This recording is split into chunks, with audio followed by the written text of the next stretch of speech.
Assalamualaikum warahmatullahi wabarakatuh. Perkenalkan, kami dari kelompok 2 ingin mempresentasikan tentang pembangkit listrik tenaga biomasa yang berada di Siberut. Sebelumnya saya ingin memperkenalkan nama-nama dari teman-teman kelompok kami.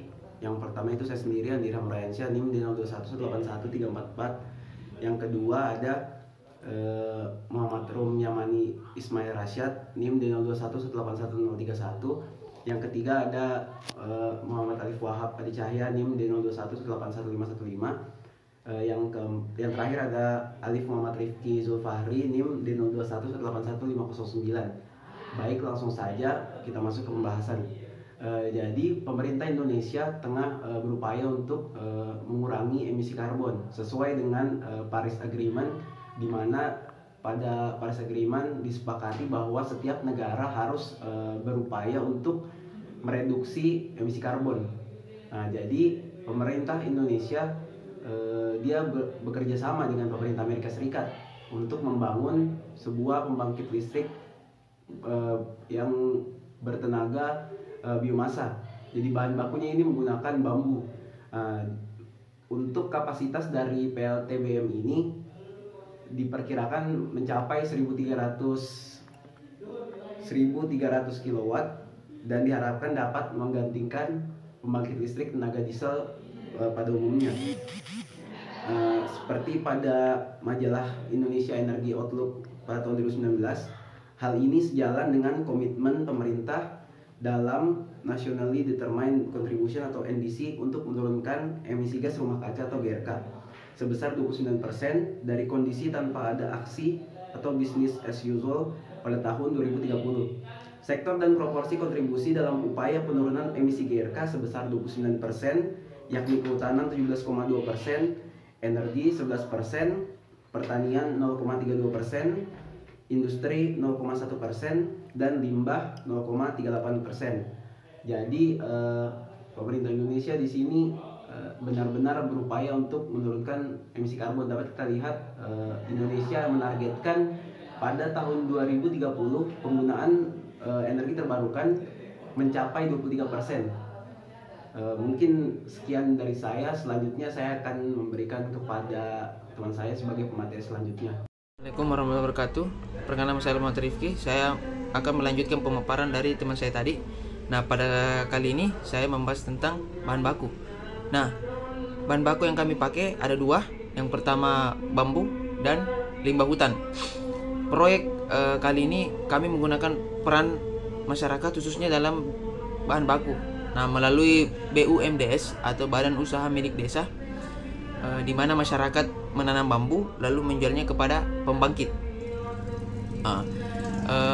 Walaupun didesain dengan menggunakan bahan baku yang dibeli dari masyarakat, pada praktiknya bahan baku bambu ini dibutuhkan cukup besar untuk menjadikan bahan bakar. Maka kami mengkombinasi bambu dan forest residu atau limbah hutan untuk menjadi bahan bakar. Baik, selanjutnya saya akan menjelaskan mengenai produk yang dihasilkan dari PLTBM Siberut ini sehingga menghasilkan listrik. Jadi PLTBM Siberut ini menghasilkan listrik menggunakan biomasa bambu melalui proses gasifikasi. Gasifikasi ialah proses perubahan bahan bakar padat menjadi gas secara termokimia. Proses ini berbeda dengan pembakaran karena proses gasifikasi ini menggunakan udara atau oksigen dengan kadar yang sangat sedikit. Dari proses gasifikasi ini dihasilkan gas sintetik yang kemudian menjadi bahan bakar untuk mesin gas yang akan memutar generator listrik. Perlu kita ketahui bahwa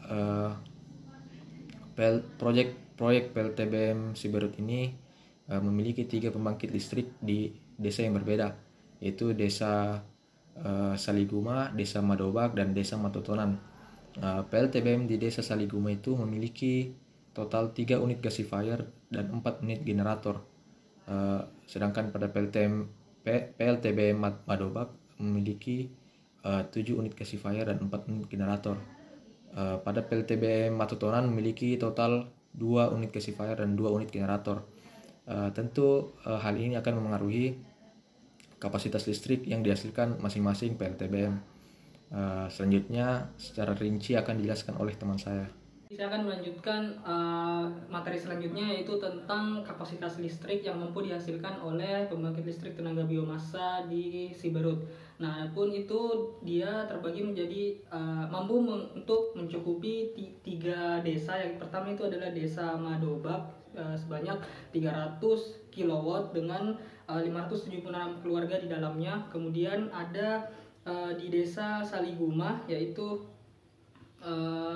sebanyak 250 kW dengan 388 kepala keluarga di dalamnya, dan Desa Matononan yaitu sebanyak 150 kW dengan 266 kepala keluarga di dalamnya. Jadi sekitar total kepala keluarga yang mampu dicakup oleh pembangkit listrik tenaga biomasa ini yaitu sekitar 1000 kepala keluarga, dengan total listrik yang dihasilkan itu sebanyak 800 watt. 700 sampai 800 kW. Demikianlah presentasi dari kelompok kedua. Lebih dan kurangnya mohon dimaafkan. Sekian dari kami. Wassalamualaikum warahmatullahi wabarakatuh.